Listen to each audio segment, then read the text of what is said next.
Birinchi tur, ikkinchi savol. A va B natural sonlar uchun ushbu tenglik o'rinli bo'lsa, quyidagi ifodaning eng katta qiymati, ya'ni maksimal qiymati so'ralgan. Ikkita natural sonning yig'indisi. Masalan, 111 ni turlicha ko'rinishda tasvirlayman. Masalan, 110 qo'shilgan 1 teng 111 yoki 109 qo'shilgan 2 teng baribir 111 va hokazo ketgan bo'lsin. Endi bu yoqda A ko'paytirilgan B, ya'ni A ko'paytirilgan B bor.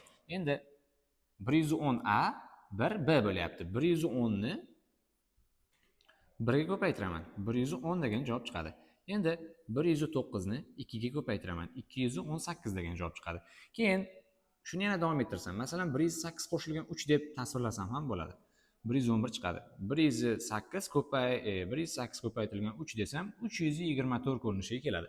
Sonlar qancha bir-biridan uzoqlashadigan bo'lsa, ya'ni 110 bilan 110 bilan 1 ni orasi ancha uzoq. Demak, sonlar qancha bir-biridan uzoqlashsa, ko'paytma kichrayib ketadi. Agar sonlar qancha bir-biriga yaqinlashib keladigan bo'lsa, ko'paytmamiz ana shuncha kattaradi. Demak, biz 111 ni iloji boricha bir-biriga yaqin bo'lgan sonlarni yig'indisi ko'rinishda tasvirlashimiz kerak. Masalan, agar 111 juft son bo'lganida men uni 2 ga bo'lardimda, masalan 110 bo'lsa, 110 bo'ladigan bo'lsa, men uni 55 dan bo'lgan bo'lardi derdimda, bir-biriga ko'paytirsam eng katta qiymatga kelgan bo'lardi. Lekin bu yoqda 111. Unda men bunday qilaman. 111 bo'lib qoladigan bo'lsa,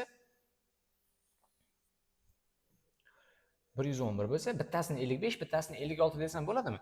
56 ga 55 ni qo'shsam 111 degan qiymat chiqadi. Demak, 55 kira 56 eng katta qiymat. Lekin bizda -1 ham bor, o'sha -1 ni ham yozaman. 55 ni 56 ga ko'paytirib 1 ni ayiradigan bo'lsak, 3079 degan javobga keladi. Ushbu misoldan qiladigan xulosamiz, ikki son yig'indisi berilgan bo'lsa va ko'paytmaning eng katta yoki ko'paytmaning eng kichkina qiymati so'ralgan bo'lsa, biz nima qilamiz?